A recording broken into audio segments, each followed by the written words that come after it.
Hi everyone, Travel Diva Concierge here. Thanks so much for tuning in to this episode.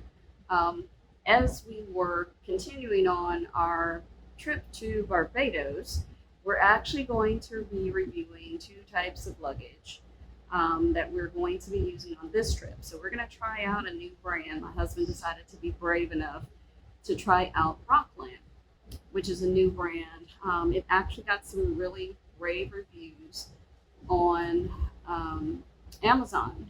So anytime that we're looking for different types of products, any type of luggage, we always confer to the reviews to see what people are saying about the different types of luggage. I am a Samsonite girl by heart, so I have actually selected a new type of Samsonite luggage that is called Freeform. So it does have the dual wheels at the bottom that swivel. My husband actually has swivel dual wheels as well on his. It comes in various colors. So this time around, I am trying out the lilac color. And I found these really cool waterproof letters. So I actually have them initial or alphabet letters on our suitcase. A lot of times travel luggage can look the same, so I wanted to make sure bright color like lilac, not too many people are probably going to select that color, but I do have my initials on it. And the lettering, just in case for some reason the travel on bag has to be checked, it does have my initials on it. So that way it's easy to distinguish from someone else's. I've also added lettering to my husband's luggage as well. His luggage is black, so it is incognito, but only he would know that it's there. So he would be able to identify his bag if for some reason it got checked for some reason. So I always like to select luggage that has a TSA lock on it. A lot of times that does help, especially if for any reason your luggage is damaged. You always want to make sure that it's secure to where if the zipper happens to come loose, your entire contents in your bag won't be displaced, for instance.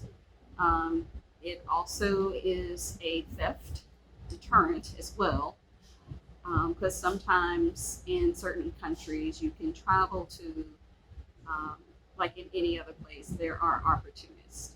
So that is another way to deter someone from, um, tampering with things that are inside of your luggage. Rule of thought or tip: make sure that you do not, and I repeat, do not put any valuables inside of your checked luggage. Because 9 times out of 10, it is probably not going to make your destination. If you have any rare artifacts or souvenirs that you've picked up that are very near and dear to you, if you're not able to put them into a carry-on bag, I would make sure to ship it. Most of the vendors that are in several of the destinations, for instance, sometimes offer free shipping. So just make sure to ask, especially if you're not, let's just say if you didn't carry or bring a carry-on bag, you are able to see if the merchant would be kind enough to ship it to you. A lot of times it is or will ship for free, but just make sure that you ask. All right, we actually have our Samsonite bag on the table. Usually, what I try to do is if I am packing, I don't like to have to bend over because it's kind of bad on your back. So, what I do is actually put the bag on top of our table. So, I'll show you now how we usually go about packing. So, here's our Samsonite bag, and we have it out on the table. And we have other items. So these are some examples of my husband's clothing that we'll be using. And also we have some electronic devices as well as a scrapbook that I usually like to take on the plane just to be doing some little doodling. I also have my charger as well as my my little tablet.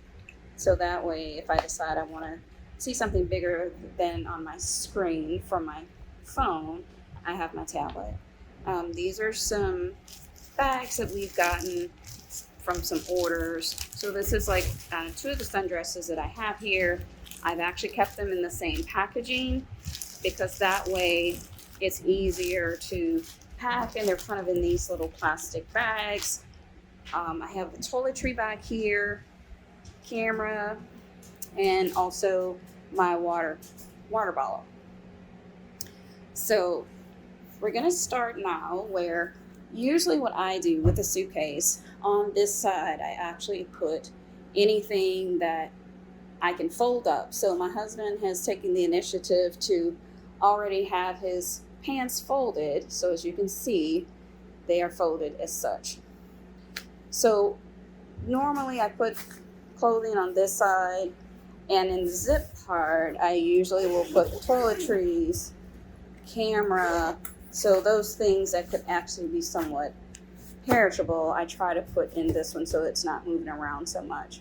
So what I'm going to do, just for cushion purposes, these are some things that you're not going to necessarily use while you're on the plane.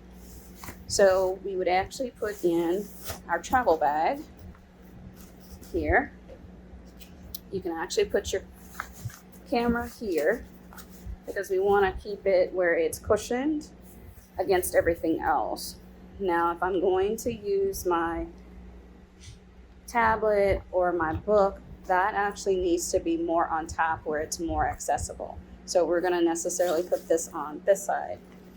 So just to build a little fort around it, so that way we don't have any issues with the camera being broken, you can see how we're putting the clothing around it to serve as a safeguard. So this would be one side that you would use. So we would fold that up, zip it up accordingly. Then on the other side, as I said, my husband actually has his clothes or his pants nicely folded here. So as you can see, you just put those in the suitcase. He also has a travel bag that he has a shirt in. He has another shirt that he's got wrapped up, so you can see me putting that here. For his shoes, he's actually using the end cases, so that way his shoes are wrapped up so that the bottoms don't touch any of the other things. So you can put them in as so, and then that way the shoes can be nicely separated from getting any of the clothing dirty. And then his last bag, for instance, would be on top. So if you notice, I have enough room to where now I can add my tablet, as well as my charger, and my book. I also have a little more room here where I can put my water bottle. So that way, in case I'm in the airport and I need to grab water, it is all snug, nice, and neat. So this is one way that you can actually pack your luggage. So that way, all of your essentials that you will need in flight, you can actually pull out if you'd like, while everything else is going to be zipped in the zipper on this side of the luggage. So that's the travel tip in regards to how to pack luggage, especially if you're trying to pack as much clothing into your carry-on luggage as possible, and also how you need to pack those items that you may actually try to use while in flight. You'll need to make sure to have those on top. So I appreciate you guys tuning in to this episode. Make sure to like, share, comment, and subscribe below so that way you can stay in tune to any new episodes that we may have coming out for domestic, international travel, as well as how to navigate New Orleans like a local. All right, until next time, I'll see you soon.